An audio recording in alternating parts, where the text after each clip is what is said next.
Welcome to Behavioral Health Today, a podcast brought to you by the Triad Network.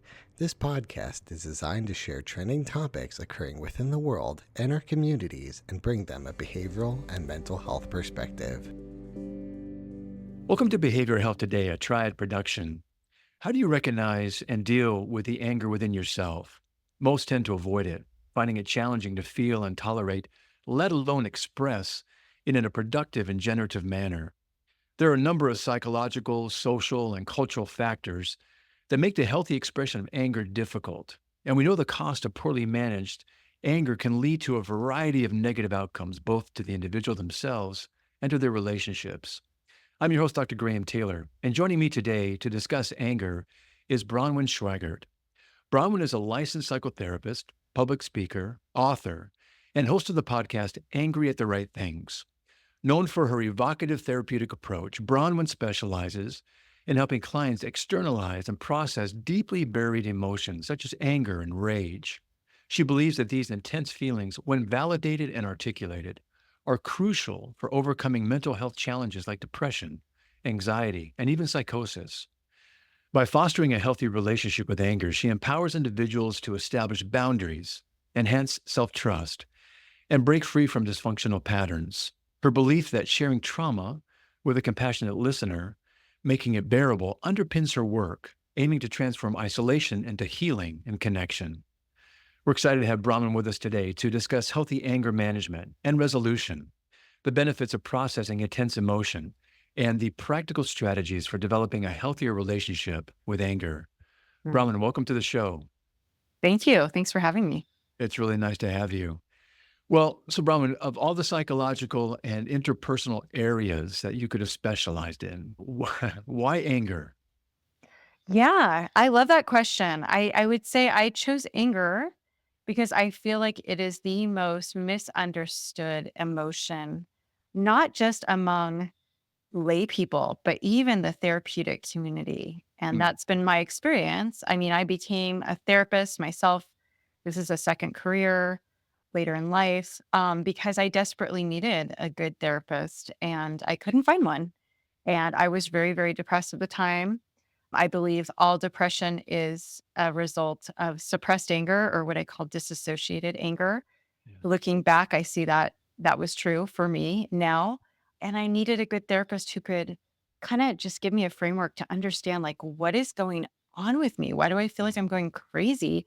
And I couldn't find one. So part of my coming out of that depressive episode was going back to school and getting another master's in counseling psychology and becoming the therapist that I needed for myself at the time, because I would go and sit in the chair in the office of these therapists. And I remember thinking to myself, you know, Bronwyn, you are hardly functional right now, but I still think you'd make a better therapist to yourself than this person.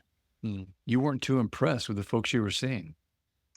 I really wasn't. So I view a good therapist or a good friend or a good partner as a mirror, a good mirror, giving you a true reflection of yourself so that you can start understanding yourself. Yeah. And a big part of that is going to be understanding, you know, why am I depressed? And like I said, I believe depression is, you know, Freud said it's anger turned inward. So I call it disassociated anger. Same with anxiety. It's exactly the same phenomenon. The same with, you know, mania, psychosis. I believe all of the mood disorders, all the mental health illnesses that we call mood disorders are a result of suppressed or dissociated anger. And a lot of therapists are like, wait, you need to forgive that person or let me advocate for this person that I've never met, but I'm going to take their side. And it's like so invalidating. I think a lot of therapists are afraid of anger. They think, and I think this is, you know, a human trait in general, but we kind of think, oh, if I validate, the anger is just going to get bigger and it's going to take over and then they're going to murder that person. And the truth couldn't be actually more contrary because it's so counterintuitive. But when we feel heard, when we feel validated, now we have expressed or externalized that anger out of our bodies. And now we're calming down. We're going from the limbic brain to the prefrontal cortex, and we're able to now think rationally. So when I'm processing my anger with you, Graham, and I'm saying, I can't believe my boss said that. And you're like, yeah, I don't blame you for being angry, Bronwyn. Well, once I feel validated, I feel heard, I'm able to now finally enter my prefrontal cortex and think more objectively and go, yeah, now when I think about it, I kind of see why he did what he did. And we can't do that. We can't enter our prefrontal cortex when we're stuck in the anger. And so what we need other people to do for us is to help us feel heard and validated so that now we can think objectively and rationally for ourselves. We don't need that other person to do that for us, which unfortunately is what most other people think their job is to do. Does that make sense? That makes great sense. And I want to come back a little bit later in the podcast and talk about how you take folks to that place Mhm, and how, as a therapist, you're facilitating something that you're saying, boy, I wish I had earlier on, mhm, and how essential that joining is, the validation is, at times the normalization of things that are going on, mhm. and to maybe help people understand that anger is something of importance. It's hard, it's challenging to express anger. We don't have good role models of it sometimes, and we don't even know what you're saying. I think most interestingly is we don't even know how to identify it sometimes and really what it could be underneath. So let's do something here. When we talk about anger, what are we referring to with this, emotion labeled anger? What is it? Yeah, good question. So we consider in the therapeutic realm, we consider anger to be a secondary emotion, not a primary. I would say what is under the anger is some form of feeling betrayed or rejected. And so that's why, we can all get angry at the person who cuts us off on the freeway. And very few people have a hard time expressing that anger because we don't know this person who cut us off and we don't have much of an expectation on them. But when it's a parent who is betraying us, Right. or it's a partner who's rejecting us, or a good friend, then that's when we're going to disassociate from those feelings because those are hard to admit. It's hard to admit that anger. We're afraid we're going to lose the relationship, which we could. It depends on who those people are, right? And so that's when we get afraid and we feel we invalidate ourselves. And so we start to disassociate from this Right. anger. And I view anger as a light on the dashboard of our car saying, check under the hood. Something is wrong. So if we can move from it's evil, it's shameful, it's bad, or move away from that, it always means exploding and being volatile because it doesn't have to whatsoever. And Right. if we get away from that and go, it's just a warning light saying there's something wrong that needs to be repaired. And I can choose how I do that. I don't have to explode. In fact, the people who do explode are usually the ones who have suppressed their anger for a very, very long time. And so they haven't learned to be responsible with their anger in the moment. And now they're exploding. So if I can just say, you know what? I'm feeling kind of angry and I can just let Mhm. myself feel it in my body. Mhm. I can just start there and I can validate it myself and go, you know what? Yeah, of course you feel angry because he said he would do this and he didn't. And that's Yeah. okay. That's a betrayal of sorts. And now I can learn to channel that anger out of my body through, there's basically three means: assertive speech. So I can say, Graham, you said we were going to get on this call at 11. I'm looking at my watch. It's like 11:20. This is a pattern. I'm really frustrated with this. What's going on? So that would be assertiveness. I'm not exploding. I'm not attacking. A boundary. There's some people who are unsafe people to be assertive with. Mm. If you're not a safe person, I'm not going to put myself in jeopardy and confront you or be assertive. I'm just going to have a big, huge boundary and say, well, I'm not going to work with Graham anymore. Right. Mhm. And maybe you're my boss and maybe I can't afford to lose my job. So I can't do those first two things. I'm going to seek accountability. So maybe I'm going to start to document all the times this happens and I'm going to go to HR or I'm going to go above Graham's head and I'm going to seek some kind of accountability. So those are mainly the three things we can do. I think those are good. I think as you're leading into these, the idea that anger is primarily, a secondary emotion. I think there's a place for sure for righteous anger, righteous indignation, righteous anger when something really Definitely. truly fits. Yeah. But the idea of not naming it properly misses out on really working through and appreciating what might be deeper in that. It could be, like you said, betrayal and rejection. It can be a hurt. It can be a Yeah. sadness. It can be a disappointment Mm. that is, like you're saying, very, very hard to sit with. It's almost, it's easier and more empowering, more energetic, gives me something to do when I'm angry because I feel Yeah. like I got some power in that. But it's really like what you said. It's harder to sit more closer to the heart Mhm. of, man, that really disappointed me. That really hurt me. Yes. And we also, have a hard time with too is that requires a different level of sophistication and communication skills. And I think what you're inferring here is the ability to identify that that's exactly what it is. Women tend to internalize, their Mm. anger. Men tend to more act it out, just being, gender fluid right there. But the idea that that's what we tend to do. Men can do it too. Men have depression that way. But things get manifest in different ways. But the idea of identifying maybe the anger is just like that, like you're saying, that warning light. And maybe there's something really important under the hood Yes. that we can really say, hey, what might that really be about? And it's interesting, I think, and I'm curious about your experience of this. When you begin to kind of dip down a little bit, although it might be hard and challenging initially, there can be a softening that begins to happen when someone kind of huddles up and huddles around. I think this really might be about, like you're saying, Mm. a rejection, Mm. betrayal, a deep hurt, sadness, Yes. something being Yeah. triggered for me. Yes. Almost like a softening that takes place and almost an entry into that something in a Mhm. whole new way. Mhm. Say more about that. Yes. So that's great. So I'm hearing you kind of name some self awareness, which is really what you're getting at. Like for us to be self aware, like, why am I angry? What's under the Mm, hood here? What's going on? And I'll give you an example. A couple years ago, my daughter doesn't live at home anymore. She's 20, but a few years ago, she was still living at home. I went downstairs between clients to get lunch. She was in the kitchen at the same time as me. And I asked her some questions about her life, her day, and she didn't want to answer them like many daughters do or don't. And I got really angry with her. mm, And we ended up getting in a fight.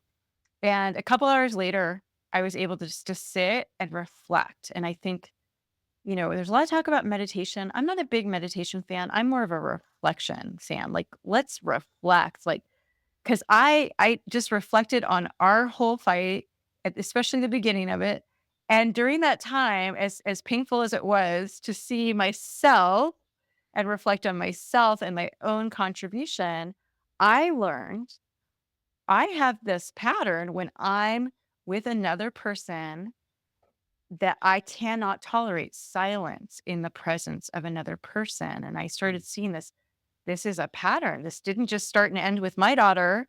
This has been my whole life. In fact, I think it's why I became a therapist because what I'll do in the presence of another person is I'll ask them a lot of questions so I don't have to have silence that's so triggering to me.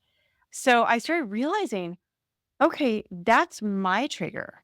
I mm, am triggered because it feels like rejection. And that's because of my own, early childhood and being with my mm, mother and how silent that was and how it felt like very rejecting, which it was. And so I got all this self awareness and I was able to tell my daughter, you know, that's my trigger. And mm, I am responsible for my trigger, not you. And if I'm uncomfortable with silence because you don't want to talk to me, that's a me problem, and I'm mm, sorry for making that a you problem. And so I had all this self-awareness. I realized, this shows up for me all the time. And now when I start feeling uncomfortable, I'm able to do self-talk to little Bronwyn and say, it's okay. This person's just silent. They're not rejecting you. Or you know what? If they are rejecting you, that's a them problem, not a you mm, problem. mm. Wow, I love that process. I think that's a being personally responsible for ourselves, but also responsible in a relationship to say, if I have this trigger with you, if something gets elicited here, that's probably telling me something. And let me start rather than make it, I was thinking every relationship, whether it's a partner, a marriage, a friendship, whatever it may be, there's always two eyes in a weed, and you're saying with your daughter in the kitchen, you're kind of going back and forth up here in the we, and you said rather than, continue to point at each other, you went down to the I, to yourself, and you said, what is going on with me in a self-reflective way Mhm. that I think is such a cool promise in a relationship. It gets to say, hey, when you and I are having a little bit of beef here, we're having a hard time. I'm going to start with myself first. Yeah. I'm not going to start, lob things to you. And maybe I am angered by something, and maybe something is triggering me that looks like anger, but really maybe it's something about I don't like silences, Mm, or maybe I don't like the way that that felt, and maybe that predates you. And if I mm, take it out on you right now, you and I are not going to go anywhere, and I'm not going to grow anywhere. mhm, And you're kind of being responsible in that way. But I think that's a wonderful first step of just kind of pausing, like you're saying, and going back and kind of reflecting. It's mhm, hard because I think what you said earlier too, there's some misconceptions that people have around anger, whether it's, if you talk about it, it's almost like if you talk about sex and drugs to your kids, they're going to go out and have sex and use drugs. And the opposite shows true. yeah. And it's the same thing with anger. We feel like, well, if we open up this can of worms, people are just going to lose it. And the opposite is true. Funny enough, Yeah. it's a paradoxical thing. And you're saying this misconception is if we can get people to kind of start leaning into it and be curious, the way that you kind of have a nice, elegant way of doing it, of what's underneath that. Mm, And you talk about the importance of processing and externalizing these emotions like anger. mhm, I think that's a very nice invitation to say, I wonder if that's really the emotion. And you're talking about going from that part that's got the fight or flight kicked up and we're ready to mm, fight to, wait a minute, mm, let's just kind of calm it down first. Talk about the process that you use in that to help folks mm, slow it down, calm mhm, down, mm. get curious about it, and how you join them in doing Yeah. that. Yeah. So again, you said a good phrase, moving toward the feelings instead of away. So Mhm. everything is paradoxical here. Everything is counterintuitive. Yeah. So I just recently, a few days ago, had a client get really angry with me, which is, it's easy to validate her anger at her husband, but at Yeah. me, man, that's where you're talking about the rubber meets the road, right? And so, yeah, she was angry with me, and I won't get into it, but I heard her out and I just said, "Yeah, I can see why. I can see why you felt actually betrayed." It was in her instance, I had to report something to CPS, and she felt betrayed. And I didn't deny it, even though she signed, the liability forms that, for what is confidentiality, the limits of confidentiality. But I also know she doesn't remember signing those. That was a long Sure. time ago. So I said, I get it. I bet you feel betrayed. And I imagine that this is really scary what you're going through, and I just validated everything she's saying. It's empathy. Yes. Empathy, it's leaving ourselves, and through our imagination, we put ourselves in that other person's shoes, and if we don't engage the imagination, we can't do it. It's not I don't relate to your feelings, so I can't empathize. It's like, well, I'm going to relate because I can only imagine what it's like having a CPS worker come to your home. And Yeah. wow, that would be super hard. Yeah, I will validate your anger. Mhm. And so we had like a few interchanges, and it really helped her, just feel. And I said, you are welcome. I respect your feelings. If you want to reach out to me in the future, that's awesome. If you don't, I honor that. And so Yeah. I think it's really honoring and using that empathy to leave and stop defending ourselves and really be with that person in their feelings. That's really good. I know that the research shows that if we can work through, that kind of what we might refer to as negative, transference in those moments, the therapeutic relationship has a really awesome opportunity, I think, in life as well, to Yes. really be much stronger than had we not had something like that. Funny enough, it's how we, had Yeah. traversed through the difficult times and how we knit something together, even in a stronger way. But I also appreciate that for her to bring this up with you, and I think this is maybe a larger meaning here possibly, is for her to bring that up with you, she had to really trust you Mm. to know that somehow you were going to show up in a way, because there's all kinds of challenges around expression, of anger, our social norms and our conditioning and our fear of the consequences. She's going to get angry at me, this therapist, and fire me. Mhm. Also, how am I looking as I express my anger? Or maybe I don't have the skills to do it, but for her to be able to bring that up tells me there was a great level of trust Yeah. between the two of you, which is a huge piece, I think, that it's also part of the Mhm. therapeutic relationship, that people get to see that, hey, maybe I can't do this in my life, but maybe in therapy I can. Mm. But what I know too, though, Bronwyn, is that anger and its underlying ancillary emotions, they're not fun emotions for me to fear. Excuse me, to feel. Well, to fear, funny enough, that's a slip. But to feel, let Yeah. alone bring them to a conversation level with you as my therapist and talk about, Yeah. isn't it going to be difficult for me? And I can't help but believe that it's going to be really uncomfortable process for me doing that with you, and yet you're asking me to lean into it. Yeah. So I think most people are afraid of anger and being assertive because they were not validated as children and they felt Yes. rejected or abandoned by their parents. So Yeah.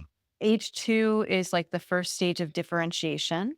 Yeah. And, very few of us remember being 2, but we can kind of just all infer that we rejected our parents and we said no and we said mine and That's me do right. it. And if our parent didn't respond well, which is probably 99.99% of parents, and I'm pretty sure I did a bad job as well with my daughter when she was 2. If that parent responded by silent treatment, by even just looking away, by yelling, by getting Mhm. angry at us, those are implicit imprints on our little Yes. brain that Yes. says anger is scary. When you have boundaries with someone, it's scary because they will reject you or they will get angry at you or they will go MIA. And so that is what we carry with us into adulthood. And so we are afraid of anger oftentimes. We'll be right back after word from our sponsor. Most of us spend more time at work than anywhere else doing anything else. So why not spend that time in a job you love? Introducing Triad's Jobs Marketplace, the only job site dedicated specifically to behavioral and mental health professionals. Featuring more than 1,000 open jobs from dozens of behavioral and mental health employers, and searchable by location, professional field, employment type, specialization, and more. Jobs Marketplace helps you find your next career opportunity. Full-time, part-time, or gig time, make the most of your time. To access Jobs Marketplace, register for your free professional account at hellotriad.com/BHT. That's hellotriad.com/BHT, and then click to Jobs Marketplace. If you're already a member of the Triad community, visit app.hellotriad.com/jobs. That's app.hellotriad.com/jobs. Visit us today and take your next career step tomorrow.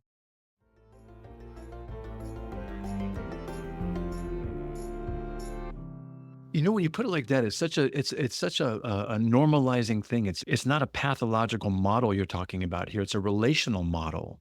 Mhm. And you're saying, of course you'd have a hard time with anger.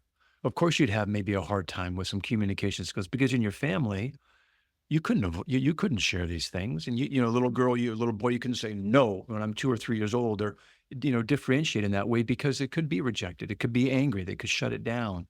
And so Mhm. anger or the expression of things doesn't become safe. And That's what right. happens with that as well, like you're saying, I think it's so true. We have a developmental arrest in some ways around Mhm. the development of necessary communication skills. How do I share with you that I'm upset about something? How do I draw a boundary or how do I have assertive speech or how do I have accountability? The three things you talked about earlier. I don't develop those in my family if I'm told to, kind of sublimate or deny or avoid my anger. Mhm. And what you're saying here is let's try and maybe do a do-over in therapy. Let's find a way to bring the anger that you couldn't bring into your family into our work together here. Yeah. Very, very different. Yeah. So what you're talking about, people who go that route, we call those codependents. And they Mhm. learn as an infant, as a toddler, that they are responsible for mom and dad's feelings.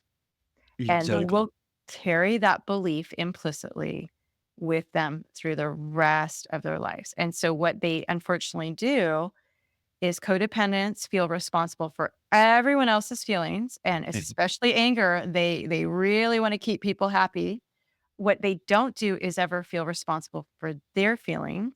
yes. And what they don't do is even know they have feelings because they are so dissociative because you cannot feel responsible for anyone else's feelings and simultaneously feel responsible for your own. It's just impossible. It's actually impossible to be responsible for anyone else's feelings. I always tell my clients, you can feel like you are responsible for someone else's feelings, but you will die trying. Good Yeah, luck. I've often said, you're not that powerful. Yeah. You're just not. Yep. And you can't be. It's impossible. You're not that powerful. It's kind of a little bit of a relief. But you talk about also that if we don't express anger in healthy ways, we're going to express it in more toxic ways at times, either within ourselves or maybe relationally. What do you see the cost Mhm. of unexpressed in a healthy way anger being, both maybe for women, for men, in Yeah. terms of the kind of the potential toxicity of it? Well, with codependents, they are perpetually anxious and they'll come to me usually Mhm. when the anxiety has gotten so debilitating, but they'll tell me, yeah, I've pretty much been anxious my whole life. And I'm like, Yes. yeah, because you've always felt responsible for other people's feelings. You have all this anger and resentment you're carrying around that you are not being responsible for channeling out of your body into healthy ways. So that Yes. makes complete sense. But depression, I did have a client, I like to brag about her. She had psychosis actually, which Mm. she's the one and only client I've had with that, where she had hallucinations from time to time that were really debilitating, not fun, very scary. And, from the first session, I was like, it sounds like you have a horrible mother. And she's like, I can say that. And I'm like, well, if you don't, I'm going to. Like, how like, I wanna kill her right now with what you're telling me. So, she just sounds like an absolute, monster. Mm. And once she started getting to the place where she's like, "Yeah, my mother is a monster and I need to have boundaries," and she created some very, going no contact, basically, boundaries with her. She was able to, I mean, her hallucinations completely stopped, and she was on so many medications for those for so many years. That is a phenomenal story. You've used the word dissociation several times today, psychosis, and we dissociate. Those are all under the defense mechanisms, aren't they? They are ways that we avoid the anxiety of true feelings or experiences in order to manage. And Mhm. some people, interestingly enough, go all the way to dissociation, derealization, psychosis. Mhm. Those are Mhm. ultimately, like you're inferring here, which I think is brilliant, Bronwyn, is those are coping strategies. Those are Mhm. ways for me not to have to address Mhm. these strong feelings that I don't know what to do with, that will annihilate me probably if I do. And what you're doing right there, right out of the gate, is saying, well, that makes sense to me. Of course you do this. What? And this was how your mom was. Wait, wait, wait, wait, time out. I can say that. And so when someone begins to incorporate that, they don't need to defend anymore. And they begin to reorganize. They move Yeah. out of kind of a psychotic state, that in order, which is to cope. We don't think about it that way, but you do, I think, brilliantly. Mhm. And they get to move up the, ladder of maturity and sophistication and psychological organization. Yeah. Huge. It's huge. Yeah, I actually have another great story. My daughter, so I really hurt her. So when I talked about me myself needing a therapist, that was about maybe 16 years ago now. I fell into a very steep depression. And at that time, she was almost 6. She felt very much rejected by me. And if you've been around someone who's depressed, it's like they're in a black hole. And I was. And so she personally, because she was so young, felt shame, like I rejected her, and that was her shameful, Yeah. her being shameful some way. So I just kind of figured all this out in the last few years, kind of connecting these dots. And I went and spoke to her about a year and a half ago. And I said, you know what? Her name is Edie. I said, Edie, what I want little 5-year-old Edie to know is that when she felt rejected by her mother, Mm, that was 100% a mom problem and 0% a mm, little Edie problem. mhm, And from that pretty much day on, this is so crazy. This is the craziest story. So going back, when she was 5 and this happened, she started out of nowhere having almost daily headache and stomach aches for 14 years. okay. Almost daily. And I was a nutritionist at the time, and I'm like, This makes no sense. Nothing's Mm, changed. I tried all these things." She also had very high anxiety those 14 years. mm, When I let her know that was 100% a mom problem and 0% a little Edie problem, her anxiety completely diminished. Mm. Her headaches and stomach aches completely stopped. She is like a different person physically as well as emotionally now. And I know that was all a result of her shame and her suppressed anger at me. What a reminder, though, Bronwyn, that our anger, when not expressed, or when it comes out sideways, maybe in a depression or otherwise, Yeah. it truly does have physical health effects and also Yeah. relational effects, doesn't it? What do you see some of those things being, in addition to what you're talking about with your daughter Edie? What other kind of Yeah. manifestations do you see play out in folks' lives? Migraines are big, digestive issues, Yep. very big. I mean, I would have never said this a few years ago, but honestly, even things like, major irritable bowel disorder Yeah. or IBS. inflammatory Yeah. bowel disorder, yeah, diverticulitis, Yeah. even things like Crohn's, things like Mm. even celiac, I would say all of those I believe are that's so our gut is where we hold disgust and betrayal. Yes. And shame is a form of self-disgust. So Mhm. that's where we carry those things. So we have a lot of gut issues. And then the other things I see are, ADD, ADHD.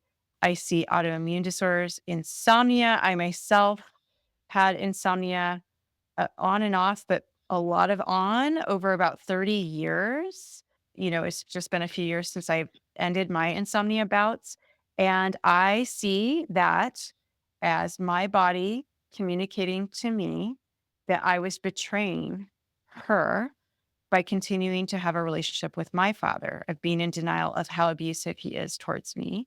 Because I was so wanting his approval of me that I was willing just to, neglect and overlook Sure. actually how abusive he was. Yeah. And so once I came to terms with like, oh my God, he is so abusive. Mm. I don't need his approval anymore. I gave myself that approval. I was able to cut him out unless he apologizes, which has yet to happen. And I've been sleeping like a baby now for the first time in over 30 years. That's so good. What I love that you do and you're encouraging, and I hope our listeners so appreciate this piece. We are in a society that medicates everything. Yeah. I did a podcast with a guy a little while back that deals with diabetes, type 2. And he was talking about, when people have diabetes, they take it, or they find out they're, pre-diabetic, or they become diabetic, and they go to their doctor. They say, well, that's okay. We're going to be able to manage this with you. And here's the medication you'll take. Here's the shots you'll take. Here's how you monitor it. Here's how you prick your finger, or do the computer measuring thing. But no one ever says, well, would you like to stop the diabetes? Would you like it to discontinue? Because if it's type 2, more times than not, we can probably do some things to change it. Same theme here is what you're Yeah. saying is, okay, so I'm angry, or so I have, psychosis, or I have, irritable bowel, I have insomnia. You're not prescribing Ambien. You're not saying, well, let's find out the newest IBS medication in a long-term way, maybe in a short-term way, yes. But what you're doing instead is you're getting underneath and saying, what might be an underlying explanation for this that we can resolve? And when we resolve, we don't have to introduce anything into our bodies unnecessarily. That just perpetuate what's underneath not being recognized. Yeah. You really like you like to get down, because I believe what you're inferring to is that our feelings get stored in our bodies, Yes. and our body holds a trauma, all these things, and it Mm. comes out sideways. But we think it's a symptom. Let's go treat it medically. No, let's start with maybe some of the psychological aspects of it, which I love being an emphasis on your part. Yeah. I actually believe our body is speaking to us. I believe that's how we connect with Yeah, our inner child is through our body. We start to attune, we yeah, start to listen. Like, ooh, I'm feeling what is going on with my gut? Is this shame? Is this disgust? What's going on? Am I feeling betrayed by someone? I have people where their posture's always kind of like, their shoulders are slumped forward. Why am I in pain and why am I always in this posture? Why am I it's like a shameful posture, or like they feel yeah, oppressed by something. Like I believe our bodies are actually always speaking to us, which is our inner child speaking to us, saying, yeah. attune to me, stop betraying me, listen to Right. me. We'll talk about that then. So if all these things in fact are true, and someone's looking to go into therapy to understand maybe my posture is representative of something more. Maybe my IBS is representative of something deeper. Mhm. Talk about the role of the therapist. And for those maybe going into therapy around some of these feelings and emotions we're talking about today, what's the role of the therapist in this supportive therapeutic relationship, processing a myriad of feelings, including anger? And what makes for a good therapist is somebody who's going to go say, "Hey, okay, I listened to Bronwyn. These are some of the things she's saying." Mhm. How would someone know?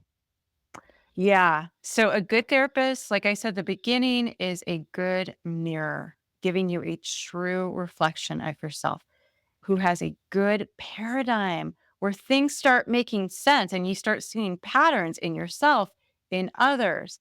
And you're like, oh, this makes sense. Mm, So a good therapist is someone who listens like their life depends on it and then asks really good questions to go deeper, deeper, deeper. I use somatic theory, which we've talked about our bodies and all that. But attachment theory is the only theory that makes any sense of things. It's how our inner child learns these delusions, that learn yes, these beliefs that are faulty. And the only way we can unlearn them is going back to the root, to the yes, imprint of when we learn them. And I lead my clients in what I call integration exercises, where their adult self imagines going to that little 4-year-old Graham and having it in and validating how he felt and telling him, you know what? Here's what's true. Here's what I need you to see now. Here's what you didn't know then. And so integrating. So I do all this on my podcast for people who will never be my personal clients. So I have a yes. co-host. Her name's Katie. She's actually my best friend. She's not a therapist, but I do all these exercises on her so that the listeners can do them for themselves. So my Mhm. goal is to help therapists learn if they're interested in listening to my podcast so they can do them with their clients, but also, if someone wants to kind of bypass therapy or like do work with their therapist and then do work on their own, my goal is to help them to do that. And so we can use the therapeutic process, but also do these things and be empowered to do them for ourselves. That's very cool. In addition to folks being able to connect with you on your podcast, which we'll talk about before we wind down today, I want to come back and talk with you maybe in another show about some of the strategies and techniques that you recommend you walk people through so people can get a real sense of how you move, like you said earlier, from recognizing our triggers to being emotionally aroused, around anger or some really strong feelings, and how you move people to a place of kind of turning on that parasympathetic nervous system and getting them from that part of the brain to the part of the brain that can more Yeah. thoroughly look at and assess what's going on and then lean into in a safer way. So maybe we can flag coming back together to do a show on that piece. 'Cause I love that Yeah. we do a clinician series and it kind of walks people through these things and kind of behind the proverbial therapy door to see, well, how do you do that? If I was coming to therapy with you, what would we be doing? What would I Mm, expect? yeah. Let's talk about, we're going to be kind of winding down here in just a couple minutes, but let's flip it just a wee bit and say,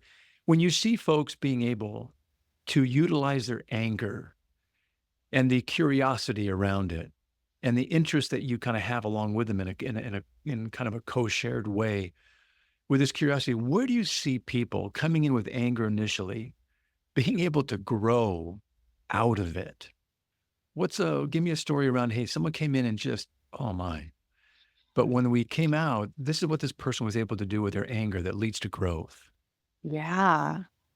Yeah. So I view it's our relationship to our anger as we heal our relationship to our anger, we actually heal our relationship with ourselves because we stop betraying ourselves. We start having empathy for ourselves and we start self nurturing, Why is really. it a self-betrayal?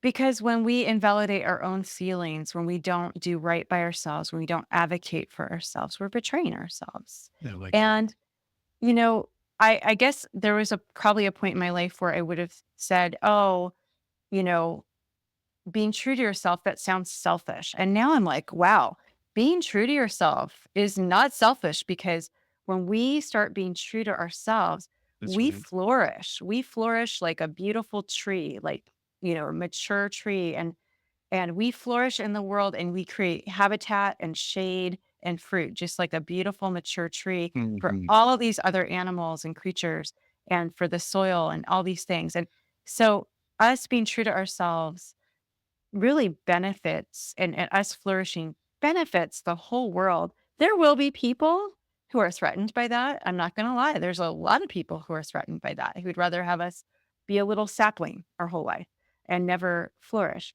But you know what? That's a them problem. Like, let's not let them win.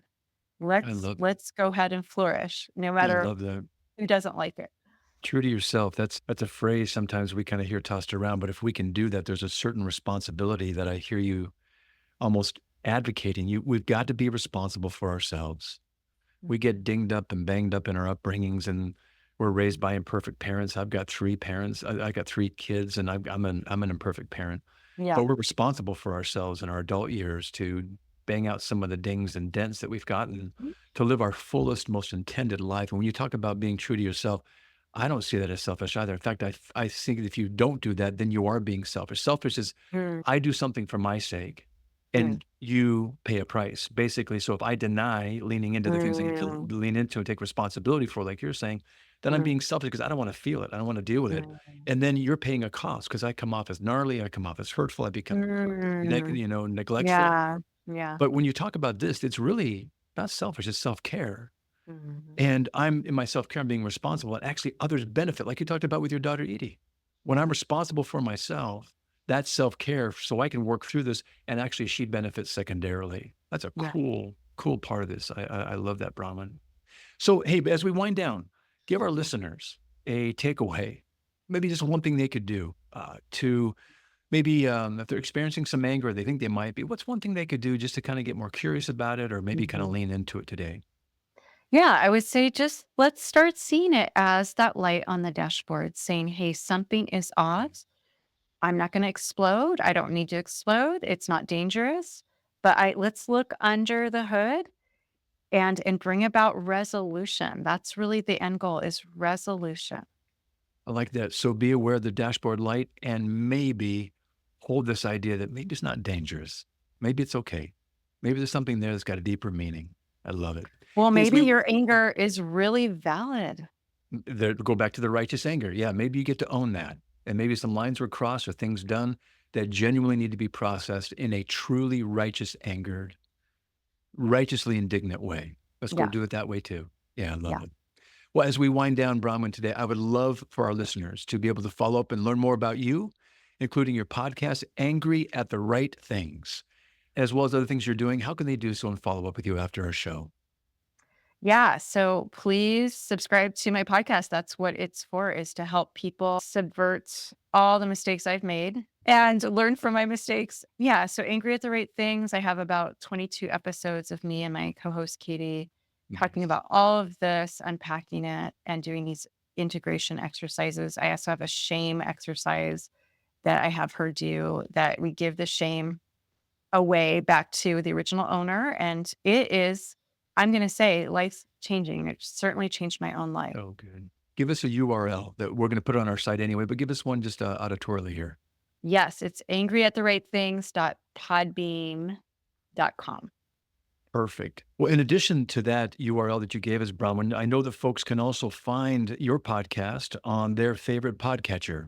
And we're going to put that on our site as well when we have the show produced and ready to go. So, hey, we're going to have you back. This is a really enjoyable conversation. We love to take our listeners in the next show, maybe behind the proverbial therapy door, and find out what am I doing and what could I be doing in my life to lean into this. So we'll have you back. But for today, thank you so much for being with us. Thank you so much, Graham. It was really, really fun. It really was fun. I also want to thank you, our listeners, for dropping by and joining Bronwyn and me today. It's always great to have you with us as well. Regarding our episode, I want to remind you that it and its resources and all of our other episodes can be found on our webpage at triadhq.com/BHT. Thanks again for being with us on the show, and we'll look forward to having you back with us next time on Behavioral Health Today. We appreciate all the support from our community, and if you like our show, one of the best ways you can support it is by giving us a 5-star rating and leaving a review. Behavioral Health Today is a podcast part of the Triad Behavioral Health Network, all rights reserved.